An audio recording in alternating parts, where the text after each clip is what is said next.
This is Tim Hegarty with VTC, and we're talking about C++ fundamentals here. When we talked about containers, we didn't really touch on strings too much, but a string is another container. We talked about vectors and lists and things like that, and going to the beginning and the end and so on, and inserting things into a container. Well, we do the same thing with strings, and strings are much more powerful now in C++ than they were in C, because a string is a character version of a generic string container that is out there. One of the important topics or items that you want to understand is an iterator, the concept of an iterator. Iterators are used throughout all of the containers, and essentially it's a file pointer. Iterators are also used when you're using the I/O streams so that you understand where your pointer is in the file as you go back and forth. I wanted to show you an iterator altogether here because we've kind of touched on it a few different places, but this is an example of an iterator. Here we have an I/O stream, and string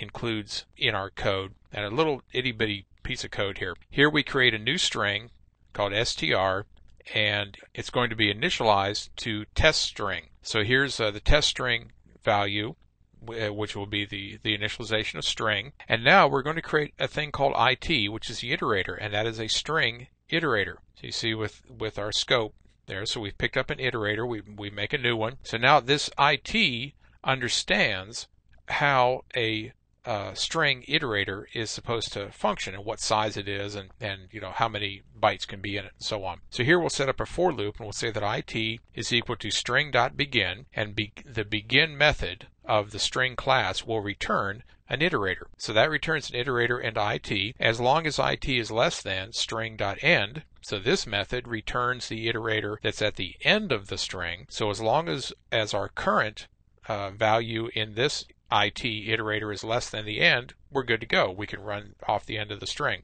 without getting where we shouldn't be. And we can increment the iterator, it++, and then we'll just use our I/O stream of cout and our extraction operator with the, insertion operator into the cout and the content of the iterator. So you can see the iterator is kind of a pointer. So we use the content of the iterator and pass that information out. That's how you run from beginning to end of a string. Now again, iterators are used in all of the different vectors, lists, queues, the trees, all of the other kinds of containers that are out there. So iterators are used across the board, but they're pretty easy to understand when you look at them in a context of a string. So that's the C++ fundamental of an iterator.